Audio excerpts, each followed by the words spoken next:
요즘 뉴스 보셨습니까? 주식시장은 사상 최고치를 찍고 있지만 그 밑에서는 이상한 소리가 들리고 있습니다. 자동차 대출 연체율이 무려 30년 만에 최고치를 기록했습니다. 겉으로는 활짝 웃는 경제처럼 보여도 안쪽에서는 누군가의 한숨이 깊어지고 있습니다. 이번에도 조용히 시작된 균열은 서민들의 빚에서부터였습니다. 작년 여름 미국 텍사스의 한 자동차 대출 회사가 파산했습니다. 자동차를 팔고 직접 돈을 빌려주는 구조였습니다. 신용이 낮은 사람들에게 고금리로 돈을 빌려주고 그 돈으로 다시 자기 매장에서 차를 사게 했죠. 이자율은 상상을 초월했습니다. 결국 갚지 못하는 사람들이 늘어나며 회사는 무너졌습니다. 그런데 문제는 거기서 끝나지 않았습니다. 그 회사에 돈을 빌려준 대형은행마저 손실을 봤습니다. 이게 바로 도미노의 시작이었습니다. 첫 번째 사례입니다. 미국 남부의 한 중고차 매장에서 일하던 청년이 있었습니다. 그는 하루 종일 고객의 서류를 처리하며 대출 서명만 수십 번을 받았습니다. 하지만 어느 날부터 사람들이 사라졌습니다. 전화도 받지 않았습니다. 그는 그때 깨달았습니다. 대출 서류가 아니라 파산 서류에 서명하고 있었다는 걸요. 그 매장은 한 달도 못 버티고 문을 닫았습니다. 두 번째 사례입니다. 자동차 할부금이 밀리자 차량을 포기한 한 서민의 이야기입니다. 출근길을 잃고 일자리를 잃고 결국 신용마저 잃었습니다. 차는 단순한 교통수단이 아니었습니다. 그의 생계였습니다. 이 사건 이후 자동차 대출 연체율이 폭등하면서 신용카드, 학자금, 의료비까지 줄줄이 연체로 번졌습니다. 소비는 얼어붙고 지출은 줄었습니다. 그러자 대형 유통업체의 매출이 급감했고 그 여파로 감원이 시작됐습니다. 세 번째 사례입니다.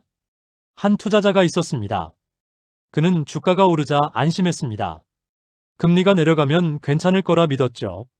하지만 시장의 겉모습은 거짓이었습니다. 자동차 대출, 학자금, 카드 연체가 쌓이면서 실제 소비 여력은 무너지고 있었습니다. 주식은 오르는데 사람들의 지갑은 비어가고 있었던 겁니다.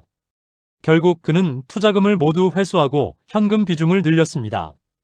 그는 이렇게 말했습니다. 위기는 언제나 조용히 온다. 사람들이 안심할 때가 가장 위험하다. 이 세 가지 사례는 모두 한 가지 공통된 메시지를 전합니다. 버티지 못하는 것은 기업이 아니라 사람이라는 사실입니다. 금리가 내려가도 서민의 삶이 회복되지 않으면 경제는 다시 흔들립니다. 이번 자동차 대출 연체 사태는 단순한 금융 뉴스가 아닙니다. 이건 소비 체력이 무너졌다는 경고음입니다. 자동차를 포기하는 순간 생계를 포기하는 사회의 단면이기도 합니다. 그렇다면 우리는 어떻게 대비해야 할까요? 첫째, 빚을 줄이는 것이 최우선입니다. 금리가 오르든 내리든 원금이 줄어야만 버틸 수 있습니다. 소득의 일부라도 자동이체로 원금을 상환하는 구조를 만들어야 합니다. 둘째, 소비를 계획적으로 바꾸는 겁니다. 생활비 중 꼭 필요한 지출과 그렇지 않은 지출을 구분하고 자동차 유지비나 보험료도 재점검해야 합니다. 셋째, 현금 흐름을 만들어야 합니다. 이자율이 높은 예금 상품을 찾거나 단기 공공일자리나 지역 일거리를 활용하는 것도 방법입니다. 돈을 크게 버는 것보다 꾸준히 들어오는 길을 만들어야 합니다. 무엇보다 중요한 건 자신이 빚의 구조 안에 갇혀 있지 않은지 돌아보는 일입니다. 요즘은 대출 금리가 낮아졌다고 다시 빚을 내는 분들이 많습니다. 하지만 연체율이 높아진다는 건 그만큼 갚기 어려운 구조가 많아졌다는 뜻입니다. 다른 사람의 위기가 곧 내 위기가 될 수도 있습니다. 금융위기는 뉴스 속 사건으로만 끝나지 않습니다. 항상 생활 속에서 시작됩니다. 자동차를 잃은 한 사람의 이야기, 신용을 잃은 한 가정의 이야기에서 시작해 어느새 나라 전체의 문제로 번집니다.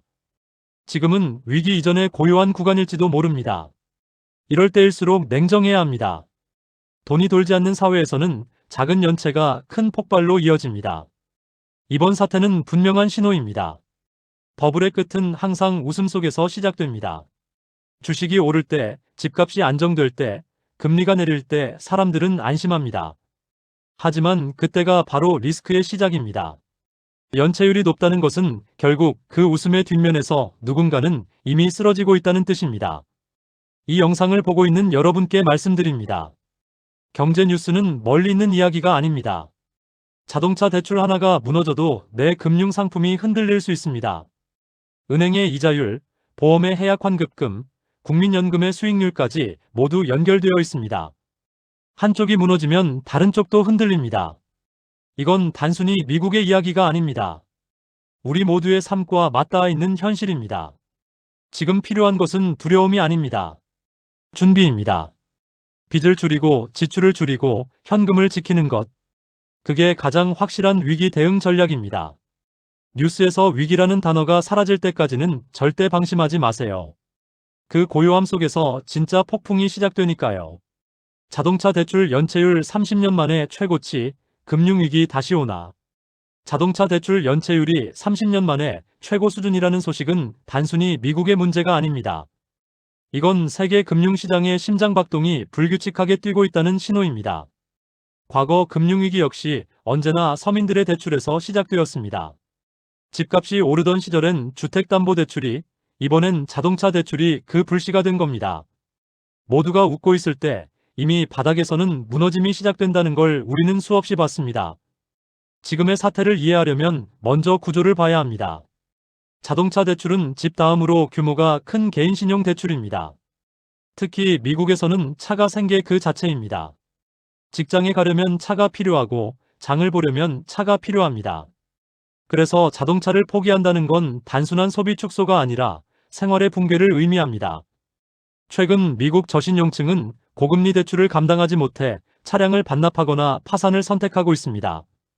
이건 금융 시스템이 서민의 숨통을 조이는 과정이기도 합니다. 문제는 이 구조가 한국과도 깊게 연결되어 있다는 점입니다. 미국의 자동차 대출은 채권 형태로 전 세계 자금 시장에서 거래됩니다.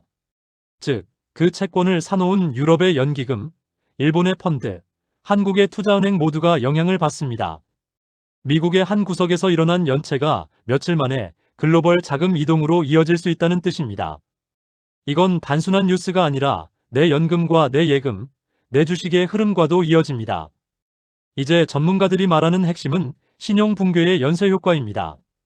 자동차 대출이 무너지면 카드 대출이 무너지고, 카드 대출이 무너지면 소비가 꺼지고, 소비가 줄면 기업 매출이 줄고, 기업 매출이 줄면 고용이 줄어듭니다. 결국 다시 서민의 소득이 줄고 다시 빚을 못 갚게 되는 악순환이 시작됩니다. 이게 바로 경제가 흔들리는 방식입니다. 그리고 지금 그 첫 꼬리가 끊어지려 하고 있습니다. 그렇다면 지금 우리는 어떤 시기에 서 있을까요? 겉으로는 금리가 내릴 것 같고 주식시장은 활기를 되찾고 있습니다. 하지만 이건 착시입니다. 경기 사이클의 변곡점에서 나타나는 전형적인 안도 랠리입니다. 금리가 내려가기 시작하면 사람들은 안심하지만 사실 그건 경기의 체력이 바닥났다는 신호입니다.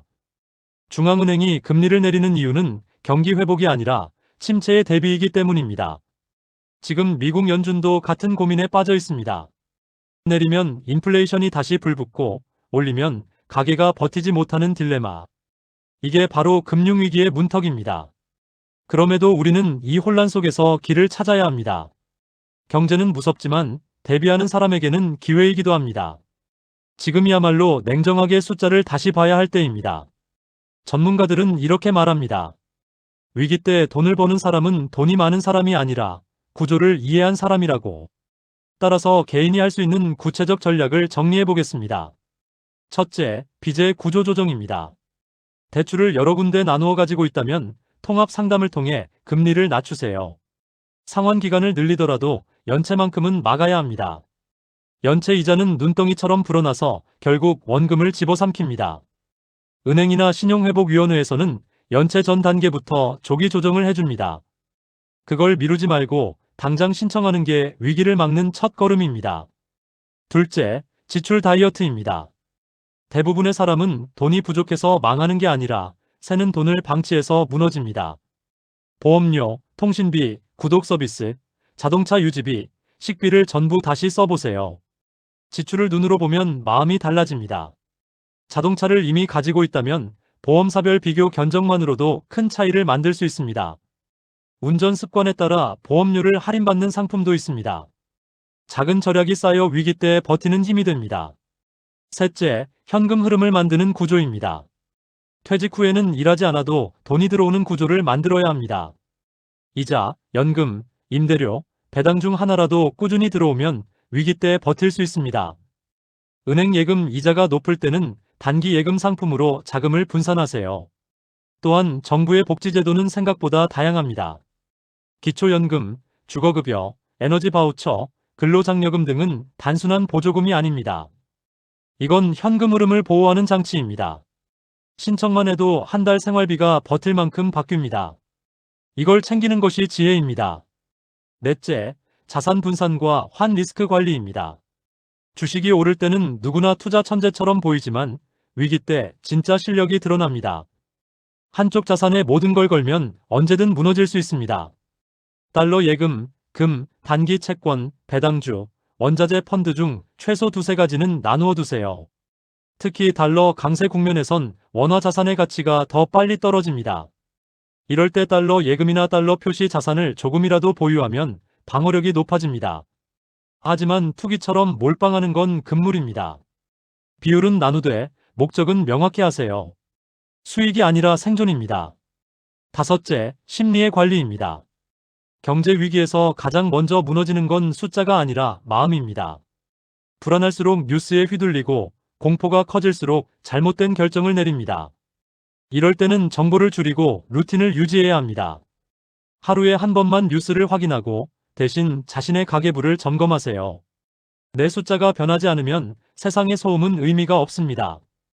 여섯째, 노후 자산의 보호입니다. 시니어 세대의 자산은 대부분 부동산과 예금에 묶여 있습니다. 지금처럼 금리가 불안정할 때는 부동산의 유동성이 급격히 떨어질 수 있습니다. 금매로 내놓아도 팔리지 않는 시기가 옵니다. 따라서 미리 작은 현금을 확보해두는 게 중요합니다. 집을 지키려면 현금을 지켜야 합니다. 퇴직금, 연금 일시금, 예금 일부라도 분산해두면 위기 때 버틸 수 있습니다. 그리고 꼭 기억해야 할 것이 있습니다. 경제 위기는 항상 남의 잃을 때가 가장 무섭습니다. 미국 자동차 대출 사태가 내일과 무슨 상관이 있겠냐고 말하는 순간 그 파도는 이미 세계 금융시장으로 번지고 있습니다. 달러가 오르면 수입 물가가 오르고 물가가 오르면 내 생활비가 오릅니다. 결국 내 통장에도 직접 영향을 줍니다. 이건 뉴스가 아니라 내 지갑의 이야기입니다. 지금은 경고의 시기입니다. 그러나 동시에 준비의 시기이기도 합니다. 역사는 반복되지만 대응은 달라질 수 있습니다. 우리가 과거보다 빨리 알고 빨리 행동한다면 위기는 훨씬 작게 지나갈 수 있습니다. 공포를 이기는 건 지식이 아니라 실행입니다. 여러분께 묻고 싶습니다. 당신의 빚은 지금 안전한가요? 금리가 한 번만 올라가도 감당할 수 있을 만큼 여유가 있나요?